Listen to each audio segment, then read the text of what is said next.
Cet agent IA va vous permettre de retrouver n'importe quelle information sur une entreprise ou une personne présente sur Internet. La magie de cet outil, c'est qu'on peut le faire sur des milliers d'entreprises et des milliers de personnes. Donc c'est vraiment parfait pour construire des bases de données pour la prospection. Si vous ne me connaissez pas, je m'appelle Sylvain Coindre, je suis le cofondateur de l'agence de prospection Lead Panda. On a accompagné plus de 95 entreprises à trouver des clients via des bases de données chirurgicales et de la prise de rendez-vous via call calling. N'hésite pas à t'abonner à la chaîne si tu me découvres et si tu veux plus de valeur, n'hésite pas aussi à télécharger la mine d'or de la prospection dans la description. Tu retrouveras plein de value qu'on ne peut pas mettre sur YouTube. On commence directement avec cet agent IA. Cet agent IA, il se trouve sur le logiciel Clay. Et cet agent IA, il s'appelle le Claygent. Donc le Claygent, c'est quoi?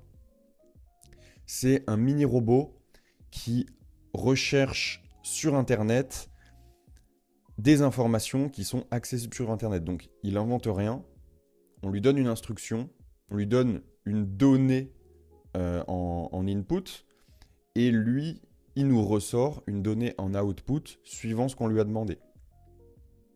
Prenons un exemple concret. On part d'un nom d'entreprise. Disons qu'on veut faire de la prospection et on n'a que des noms d'entreprise. On veut travailler avec Orange, avec L'Oréal par exemple, et on va en prendre un troisième, allez, Louis Vuitton. Donc malheureusement, on n'a pas le site web, on n'a pas le LinkedIn de l'entreprise, on n'a pas de description, on n'a pas de ville, etc. Donc là, qu'est-ce qu'on va faire dans un premier temps? On va chercher le site web. Donc là, on lance un petit agent IA, et cet agent IA, comme on peut le voir, il a été paramétré avec 4 mini pour aller chercher le site web. Et on lui donne un maximum d'informations pour qu'il puisse aller chercher le bon site web. Et comme on peut le voir, hop,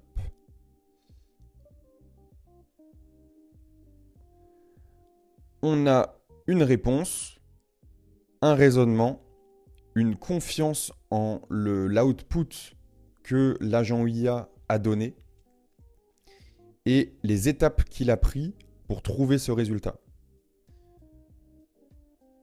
Donc nous, ce qui nous intéresse, c'est uniquement la réponse, donc le site web. Donc on a trouvé le site web.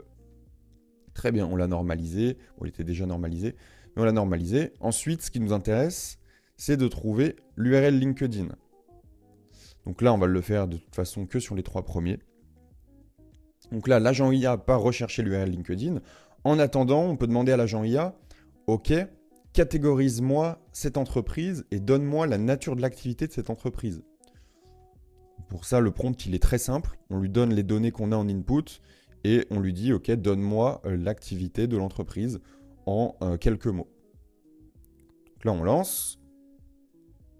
Donc cet agent IA va sur le site web, analyse le nom de l'entreprise et analyse l'URL LinkedIn que le précédent agent IA a trouvé. Il va nous donner l'activité de l'entreprise, donc pour L'Oréal, fabrication de cosmétiques, pour Louis Vuitton, fabrication d'articles de maroquinerie, et pour Orange, télécommunications. Ensuite, on aurait un agent IA qui va chercher le code NAF. On pourrait avoir aussi un autre agent IA. Donc lui, cet agent IA, qu'est-ce qu'il fait? Il trouve beaucoup d'informations. En fait, c'est plusieurs agents IA qui sont condensés en un seul. Donc là, on veut savoir, OK, est-ce que cette entreprise fait du B2B ou du B2C? Donne-moi une description des produits que l'entreprise fait. Dans quelle industrie il est? C'est quoi la taille de l'entreprise? L'ICP? Toutes ces informations qui seraient intéressantes et importantes pour de la prospection. Donc là, forcément, on lui demande plusieurs datas en une, donc ça sera un peu plus long, mais il va les trouver. Donc on va le laisser chercher. Ensuite, on pourrait chercher le numéro standard de l'entreprise. Pareil, cet agent IA, il va aller sur Internet, sur Google, et trouver le numéro de téléphone du standard de ces entreprises. Ouais. Donc ça, c'est le numéro du service client de Orange, 3900. Je pense qu'on le connaissait tous. Ok, pour Louis Vuitton, 109. Ok. Avoir la pertinence du téléphone standard. Effectivement, la data, c'est important de le souligner, là, il ne faut pas faire confiance à 100% à la data d'un agent IA. Mais le but, c'est de le prompter au mieux pour avoir la meilleure data. Là, en l'occurrence, sur des grands groupes, ça se peut que l'agent IA se trompe de numéro de téléphone. Il se peut qu'il ait pris le numéro de téléphone d'une boutique Louis Vuitton, par exemple. Mais c'est très très précis pour des TPE, PME, où il n'y a que un ou deux établissements. En plus de ça, si on donne le nom de la ville dans laquelle on cherche le numéro de téléphone de l'établissement, là, il se trompe quasiment pas. Donc, comme on peut le voir tout à l'heure, donc là, qu'est-ce qu'il nous a donné sur L'Oréal? Donc, cette entreprise fait du B2C. Le marché cible à cosmétiques, grandes entreprises et clients individuels, personas ciblés, femmes et hommes de toute tâche, principalement le secteur de la beauté et du soin personnel, ok. Point de douleur, besoin de produits de beauté sûrs, efficaces et responsables sur le plan éthique. D'accord. Principal avantage. Ok. Ok. Proposition de valeur. Voilà, on a pas mal d'informations qui peuvent être pertinentes pour la prospection. Ensuite, on peut trouver l'adresse du siège de l'entreprise, le numéro SIRET, hop, les 3 types de clients. Donc ça, c'est intéressant pour des boîtes qui font du B2B. Ok, on peut savoir à qui elles s'adressent. En fait, là, ce qu'il faut vraiment comprendre, c'est que je vous donne des exemples d'utilisation de cet agent IA, mais on peut littéralement lui demander n'importe quoi, n'importe quelle donnée qui serait présente sur Internet. Et lui, il est capable d'aller le chercher.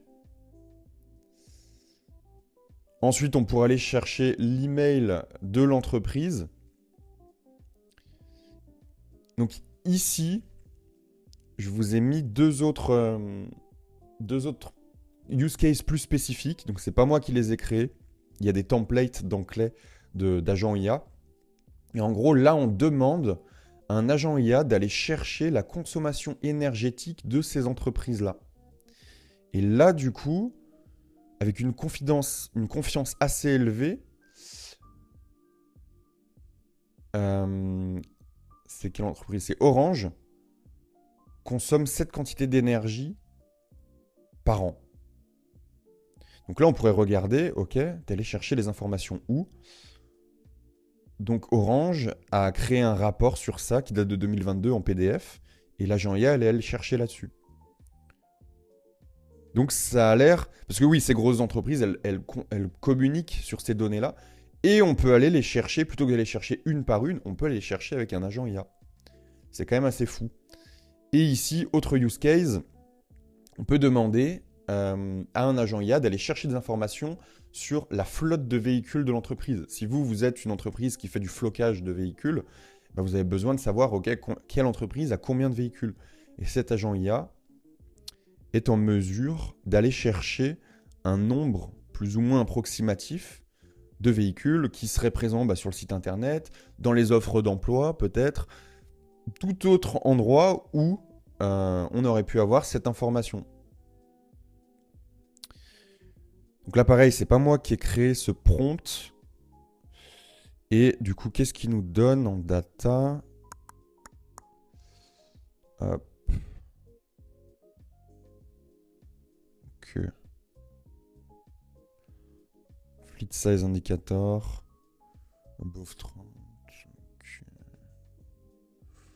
Ok.